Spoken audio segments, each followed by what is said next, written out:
Оқушылар, бүгінгі күнімізге сәттілік. Бүгінгі біздің сынып сағатымыздың тақырыбы ұлттық тәрбие, ұлт болашағы. Оқушылар, сіздерге қазір психологиялық ахуалды ұйымдастырып алайық. Балалар, жүректерің ашық болсын әрқашан. Сіздерге келіңіздерші, мына жерден мен сіздерге не берсем, жүрек берсем, соны басып, өздеріңізге қандай бүгін менің сіздерге беретін сыйлығымды ала аласыздар. Келіңіздер, кім келеді? 5-6 оқушылар тез-тез келіп жүректеріңізді басып кетіңіздер. Сіздерге менің тілейтін жолын ашып болсын. Келе ғой, Мұхамеджан. Тез-тез.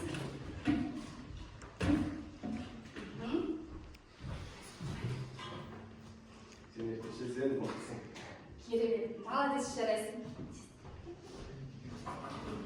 Барлығымыз жүректі басып шығайық. Даниял дайын отыр.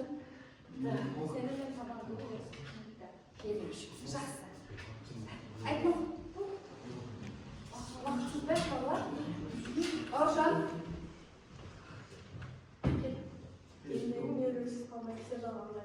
Керемет. Өте жақсы сіздер, иә? Ермұр. Кел ол.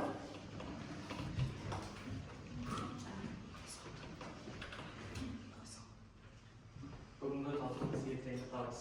Керемет. Ұлттық ел өз болашағымен өз қолында. Өте жақсы өтсін.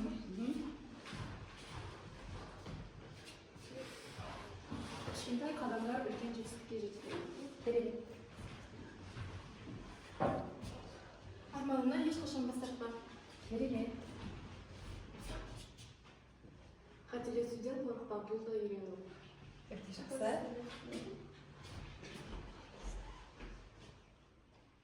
Білім сенің болашағың, оны жарқын ет. Өте жақсы. Керемет. Қазір біз топқа бөлінеміз. Біздің қазақ үйіміз, шаңырағымыз және домбырамызда баса отырып, бірінші, екінші топ болып бөлінесіздер. Мына топ бірінші топ, мына топ екінші топ. Келіңіздер.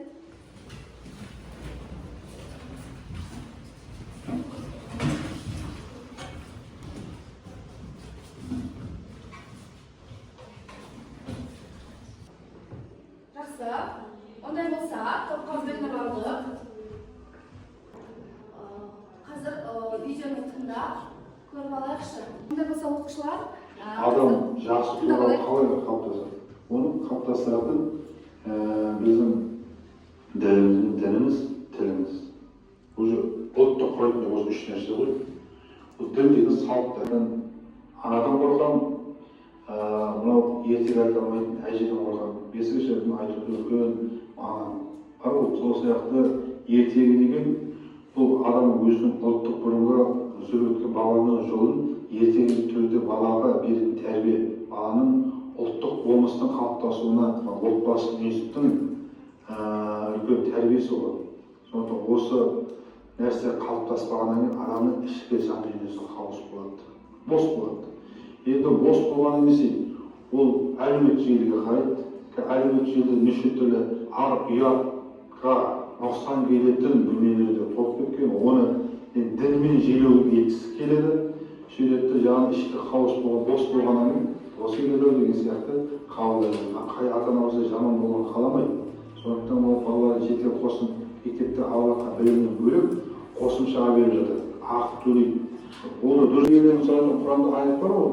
Сондықтан білім естідім, ол біздің имамдарымыз. Сауат имамдар көп. Оның үстіне ғылымның соңына түскендер. Және салт дәстүр.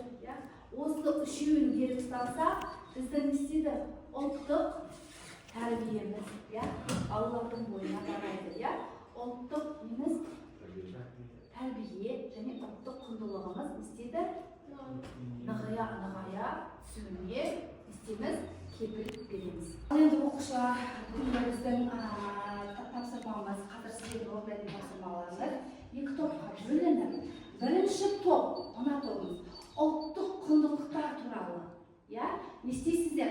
Салт дәстүр, тіл, отбасы, құрмет тақырыбында презентация жасайсыздар ма? Жоқ, мен жаңағы постер құрайсыздар ма? Өздері жалпы сіздерге ұлттық тәрбие, ұлттық құндылық, ұлт болашағы тақырыбында сіздер не істейсіздер? Қазіргі жастар және оның тәрбиесі осы тақырыпта сіздер қазір бізге ашып түсіндіріп айтып бересіздер. Түсініктірме, иә? Қазіргі жастарымыз біздің қандай? Және біздің ұлттық тәрбиеміз оларға дарып жатыр ма? Жоқ па? Сол туралы өз ойларыңызды білдіресіздер. еңбекқорлық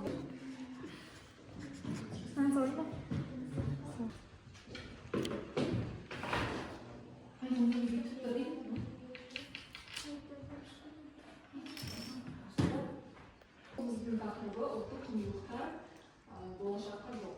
Ұлттық құндылық дегеніміз жалпы ол біздің халықтың рухани байлығы, болашақ ұрпаққа мұра етіп қалатын тәжірибеміз болып табылады.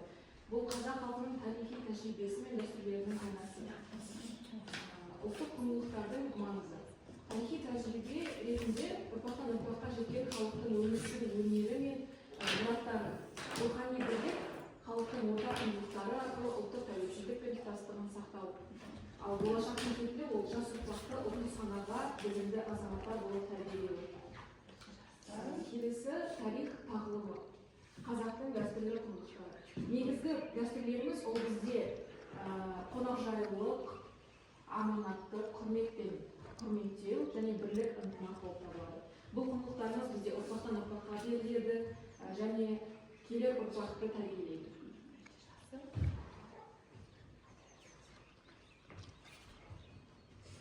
Отбасы басты құндылық. Біріншісі, ұрпақты қалыптастыру отбасы адамның алғашқы мектебі. Мінез-құлық пен сенімнің қалыптастыратын орта. Екінші, құндылықтарды үйрету. Ұрпақ ата-аналарына бірлік, құрмет, еңбекқорлық ұғымдарын меңгереді. Үшінші, салттарды жалғастыру. Отбасылық дәстүрлер мен ұлттық салттарды ұрпақтан ұрпаққа жеткізеді.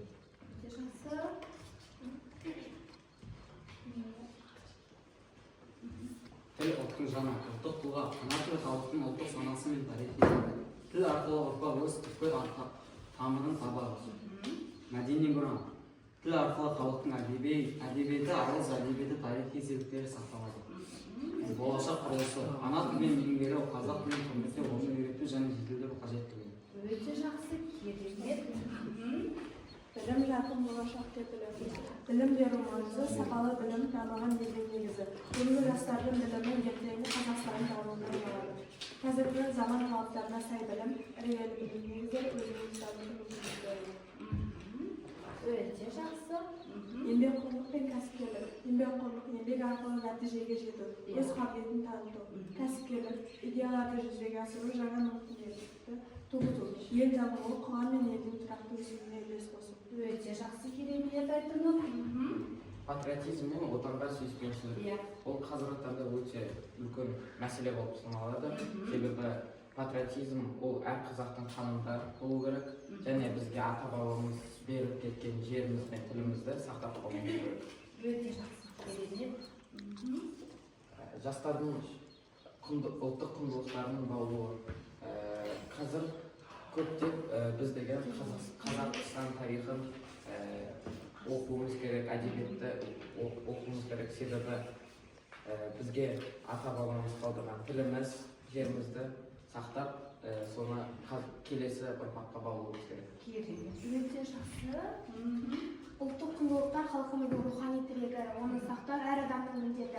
Қорытындылай келе, ұлттық құндылықтарды сақтай отырып қана біз жарқын әрі біртұтас мемлекет құра аламыз. Бұл слайдты біз жасанды интеллекттің көмегімен жасадық және постер ретінде де слайд ретінде де қорғадық деп айтылған. Өте жақсы. Біздің тақырыбымыз қазіргі жастар және ұлттық тәрбие. Олардың ондай проблемалардан туады. Тілдің әлсіреуі, яғни қазіргі жастар көбінесе ана тілінде емес, өзге тілдерде көп сөйлейді. Салт дәстүрден алшақтау, әлеуметтік желінің әсері, отбасылық тәрбиенің әлсіреуі. Оның шешу жолдары ана тілін дамыту, қазақ тілін оқып және де ортаны дамыту, ұлттық құндылықтарды насихаттау, әлеуметтік желіні дұрыс пайдалану және де отбасы рөлін күшейту. Қорытындылай келе, қазіргі жастар ел болашағы, егер ұлттың тәрбиесі дұрыс берілсе, жастар да өз елін құрметтейді, саналы азамат болып қалыптасады. Өте жақсы, керемет.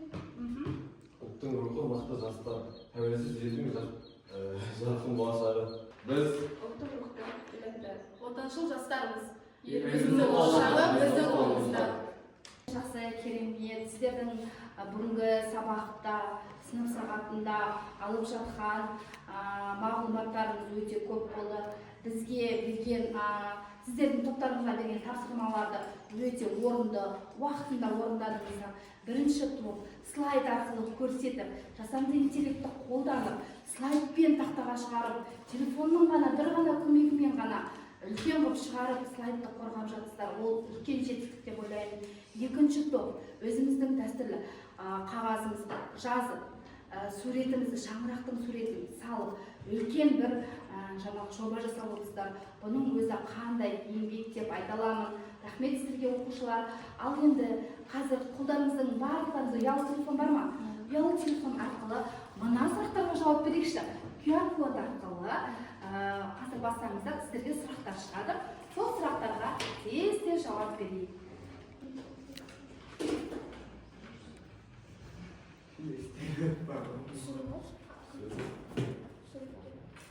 Өте жақсы. Басты құндылығы қонақ жайлылық. Үйге келген қонаққа көрсетілетін құрмет қалай аталады? Өте жақсы, керемет. Белгілеп жатсыздар ма? Керемет, жақсы. Келесі. Ұлттық киімнің қайтуы ер адамдардың мәртебесі мен беделін білдіреді. Шапан. Өте жақсы. Керемет. Және қуанышын жеткізеді. Аха, өте жақсы. Мектеп бітіруші түлек үшін ең маңызды ұлттық құндылықтардың бірі ол ана тілін білу. Өте жақсы. Керемет. Осыдағы үлкен құрмет, кішіге ізет бұл тәрбиенің негізі. Өте жақсы. Қай мерекеде ұлттық спорт түрлері көп бар, бәйге көп ұйымдастырылады? Қай кезекке? Наурызда. Наурызда. Өте Ух деген. жұп бойынша жұмыс істейсіздер. Мына бізде берілген тапсырманы орындап келсеңіздер. Құндылықтың маңызы қандай? Егер сақталмаса ол не болады? Ал оның ішінде құндылыққа кіреді бізде тіл, дәстүр және құрмет. Тілдің маңызы қандай? Егер сақталмаса ол не болады? Дәстүрдің маңызы қандай? Егер сақталмаса не болады? Құрметтің маңызы қандай? Егер де ол сақталмаса не болады деген жұптық жұмысты тез орындап жіберсеңіздер. Орындап жіберіңіздер. Жұптық жұмыс орындап жіберіңіздер. Тіл маңызы халықты біріктіреді, ал егер сақталмаса ол жойылады. Өте жақсы. Дәстүрдің маңызы тәрбие негізі. Егер сақталмаса, салт дәстүр ұмытылады. Ол тіл, оның маңызы ұлттың жаны, мәдениеті, тарихының кілті болып табылады. Өте жақсы. Егер сақталмаса не болады? Ұлттық болмыс жоғалады, тілмен бірге ұлттың рухы мен тарихы ұмытылады. Өте жақсы. Көпір. Өте жақсы. Ол сақталмаған жағдайда біз өз тарихымыз бен өзімізді ата бабамызды жоғалтамыз. Оқушылар өте жақсы. Бүгінгі біздің ұлттық тәрбие, ұлт құндылығы тақырыбымызда өте жақсы, үлкен дәрежеде сынып сағатын өттік. Сіздер, мен ойлаймын, сіздерге бүгінгі сабақ өмір бойына бізге құндылық болады деп, сақталады деп ойлаймын. Ең бірінші біздің ұлтымыздың тәрбиесі, тіліміз, дініміз және салт дәстүріміз өте жақсы. Дұрыс айтасың. Міне, осы үшеуін сақтаған жағдайда біз не боламыз? Біздің еліміз, біздің қазіргі өсіп келе жатқан жастарымызға үлкен бағдар бере алады екенбіз. Түсінікті ме балалар? Жақсы. Өте жақсы. Сабақтарға қатысқандарыңызға көп рахмет. Енді кері байланыс жасап жіберсек, бүгінгі сабақта бүгінгі тәрбие сағатында мен не түсіндім? Егер түсінбесең, егер менің жоғары сұрақтарым бар десеңіздер, сабақты мүлдем түсінбедім десеңіздер, өз ойларыңызды бір сөйлеммен айта кетсеңіздер. Сабақты жақсы түсіндім, себебі құндылықтың маңызын және егер де олар сақталмаса не болатынын түсіндім. Өте жақсы. Бүгінгі сабақта мен ұлттық құндылықтарды дәріптеуді, сақтауды және еске алып отыруды түсіндім.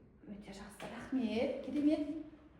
Бүгінгі сабақты жақсы түсіндім, себебі ұлттық дәстүрімізді, ата бабамыз бен тарихымызды жақсырақ білуіміз керек, Өте жақсы. Сабақты түсіндім, себебі ұлттық құндылықтарымызды еске алып отыру керек екенімізді түсіндім. Өте жақсы. Тіліміз бұл біздің болашағымыз екендігін түсіндім. Өте жақсы. жақсы оқушылар, бүгінгі сабағымыз өте жақсы дәрежеге өтті.